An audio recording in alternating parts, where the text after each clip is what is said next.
Hello, welcome to our next video where we continue to looking at some of the math library in the Cosmic Machine Learning Library.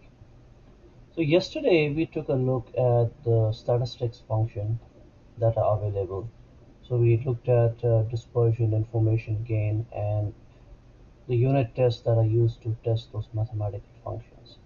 Now, as I had mentioned, mathematics is the very foundation of machine learning, so having a good mathematical library is paramount before you start building more sophisticated machine learning functions like for neural networks or decision trees or feature identification, feature reduction. So that's why we have built the mathematics library. Now, one important point to note here that when you're looking at the statistics or the matrix libraries, these are the two main math libraries we have. They are each independent DLLs, which means that if you want to use the statistics functions separately in a completely different application, you can easily do that. And similarly for matrix. Now, these are not fully standalone libraries because, as you can see, they do reference the exceptions library, which is important because we have defined custom exceptions, and we have taken a look at that in the when we looked at the design of the program. So it's important that if you try to use the statistics or the matrix libraries, do include the exceptions library in your project. So once you have these two files, like if you're trying to use statistics, have the statistics.dll and the exceptions.dll, your project should be good to go. Anyway, so in this class, let's take a look at the matrix library. So matrix, just like statistics, is very important and it's used in a very variety of use cases in machine learning. So we have built all common matrix functions here.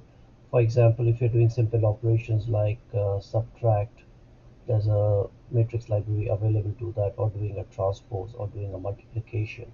We have individual functions available for those. And then we get into more sophisticated operations like a LU decomposition or a QR decomposition, and then computing of eigenvalue or the determinant. Now, one important aspect of matrix is that even though you see multiple files, they are all part of the same class. So this makes it very easy to use any of the matrix functions. All you have to do is instantiate a single class, and then you can get access to all these functions over here.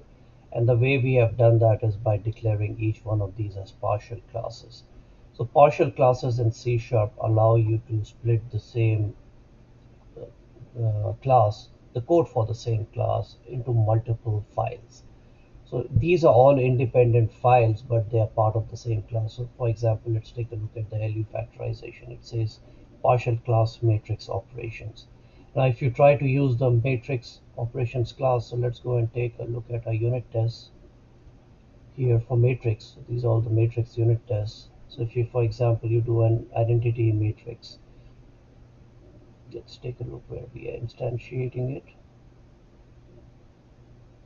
Yeah, so the MO object here is something that has been declared in the main class.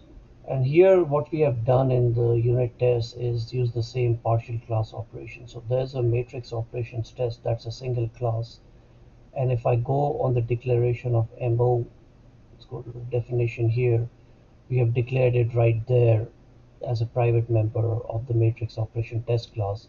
And all these files are just partial classes, are the partial code for the matrix operation test class. So for example, when we create the .mo class, as you can see, you can get a list of every function that have been declared in independent files over here. So this is all the magic of partial classes.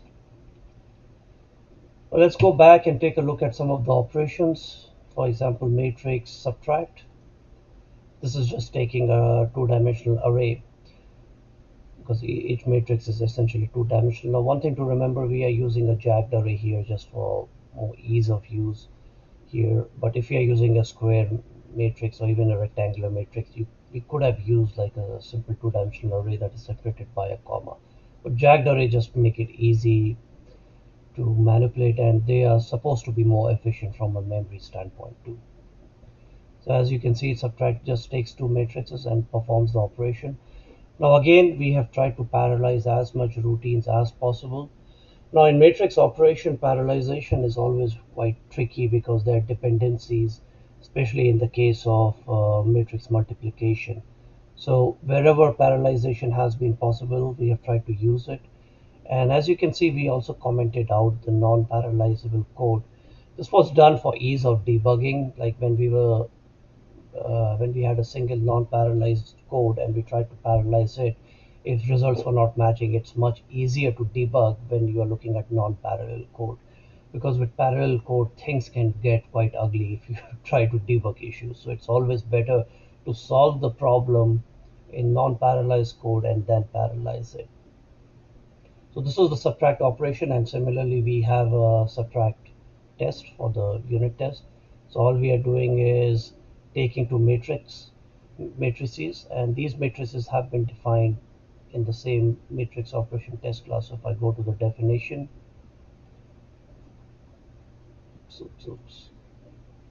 if I go to the definition of these, here are the matrices defined. So as you can see, we have two matrices, and we have set some hard-coded values for them. So one is a like this 2 by 2 matrix, and the second one is also 2 by 2, and this is just to keep things simple. And if it works for a 2 by 2 matrix, it's going to work for any size matrix. So we have just kept our test cases small for some of the computation testing, but some maybe also use a three-dimensional matrix. So here's the subtract test. Now once we get the results, we are doing an assert r equal and comparing each and every value. This is why the matrix has to be small, because you are going to assert every value in the final answer matrix. So along with this, we also have implemented multiplication operation, which is definitely a little bit more complex than a simple addition or subtraction in the case of matrices. So again, multiply takes two matrices, and then we are comparing. Again, we are trying to do a parallel not for. So here in the parallel for operation, we are just initializing the new matrix and just comparing, doing the actual computation here for the parallel dot for. Now let's take a look at LU factorization. LU factorization is a little bit more complex operation where you're breaking up a matrix into a lower part and an upper part. So if you want a little bit more details, here you can take a look at LU decomposition, what is defined in Wikipedia. And LU decomposition is very important for doing things like solving a system of linear equations and few other matrix operations. So it's very important to have a LU factorization library or a function available in your library. So we are using the Kraut's decomposition method, go back here, which uses a permutation matrix. So here we are setting up the permutation matrix. So we take a two-dimensional matrix as input and compute the permutation matrix. And again, if you want to take a look at what a permutation matrix is, you can go to Wikipedia. So here we have a LUP matrix. This is the main function that internally calls the Kraut's method. So again, in Kraut's method, you are doing the main computations as defined in this code on the Wikipedia article here. Now we have not taken the exact version of this code. We have taken a look at the algorithm and then implemented our code from scratch. But that code does serve as a good reference. And for testing, we have gone to the site where this is a pretty useful site where you enter a matrix and verify if the results are correct. So this is always good to verify what your actual results will be, especially when you are building a unit test for this. So here we have the LUP decomposition. Now another thing we are doing here is doing a verification of the matrix. So we have a verify matrix that again is a single function that can be used by any of the, go here this way, go to definition. So basically it's checking for some basic things, right? The matrix length is more than zero, like it has elements in it, and doing some verification that if any of the values are null or if the matrix values do not match or are not of the correct size. So now here you're looking that if any of the validations fail, we are raising an exception. And this exception is coming from a main exceptions library that we have taken a look in the design class.